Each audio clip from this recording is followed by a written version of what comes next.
So we will continue to bring in lots of voices to talk about the impact, business owners, for example, and in this case, Jim Stanford, an economist who is with the Center for Future Work. You're a director there. Thank you very much for coming in. Talk about, if these tariffs were to go ahead, and they may not, about the impact it'll have on the Canadian economy. It would have an incremental impact, Ian, over and above the tariffs we're already paying on so many products, of course, going to the U.S. market. It's only about 5% of our exports to the U.S. that are going to be hit with this tariff. So, it's not going to be the end of the world. It's not going to cause a recession here. It's certainly going to cause some pain for some of the companies and their workers involved in that trade.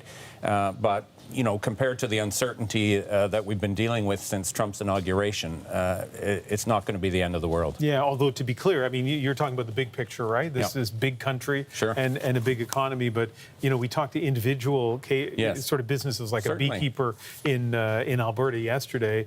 It's going to hit him hard. Absolutely. So in those micro cases, it has potentially a big impact. And we have seen that in how we've been adapting to Trump's tariff war over the last year and a half already. There are some industries, some plants that closed, some workers that got laid off. On the other hand, the overall Canadian economy has been surprisingly resilient, and we found other places to sell our products and other industries to create jobs to help offset the ones that Trump is destroying. So you're an economist, not a historian, but let me ask you about a little bit of historical context. Have you ever seen a time like this in terms of Canada-U.S. relations? I haven't, and my parents haven't, and their grandparents haven't. It's never happened before. We've never had a situation where one player, Mr. Trump in this case, just runs amok and throws out tariff grenades. And Canada's not alone. Today he's thrown a trade grenade at over 60 other countries with this new imaginary tariff about so-called forced labor. It's just a transparent attempt to try and recreate tariffs that the Supreme Court in the U.S. abolished.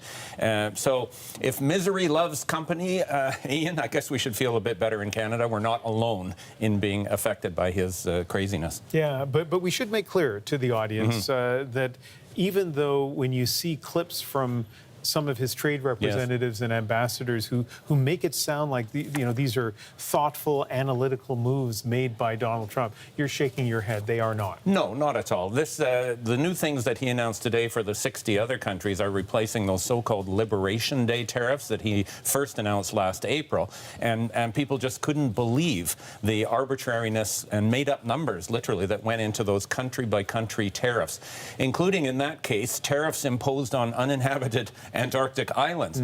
We have examples like that in the new tariffs that they've put on Canada. About 80 of the products, all of those hundreds of specific products that are getting the 50% tariffs, we don't sell to the United States. Wow. They're tariffs on nothing. Yeah. So they are the equivalent of the tariffs he implemented on uninhabited islands. And it just goes to show you again, this is all about theater. This is all about, his so-called art of the deal strategy, which is to cause chaos and threaten people and hope to get some extractions from them. So this is why I think by now most Canadians, and certainly the premiers and the Prime Minister, seem to understand this. We have to keep calm and carry on. Okay, so less than a minute. Let's dig into that just a little bit from your economist perspective. What should Canada do? We should continue talking to the Americans as we are. We should try and, see through the theater a bit. They have as much at stake in continued two-way trade in terms of aggregate dollars and jobs and so on as Canada does. Proportionately, of course, it's more important to us, but they've got a lot to lose if this relationship breaks down.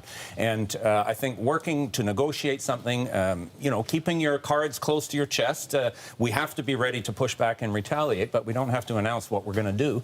And if we can't get a deal, then we'll have a more difficult conversation about how we respond. If there's any good news in all of this, it's that there is a deadline, it appears, about 27 days to go. And I was saying to David Cochrane, and you've lived through these things as well, when it comes to labor negotiations and maybe with trade negotiations, deadlines can bring results. It's true. Yeah. I used to work for the Auto Workers Union. I know what a deadline means. It concentrates the mind. It forces both sides to make trade-offs, difficult trade-offs. And so, this will be an interesting deadline. But again, even if we got a deal with Mr. Trump, we can't rely on it lasting a week. That's true. So in that regard, we have to carry on with the bigger strategy, which is to reduce our dependency on the U.S. economy. Yeah, really nice having you in here, Jim. Thank you, Ian.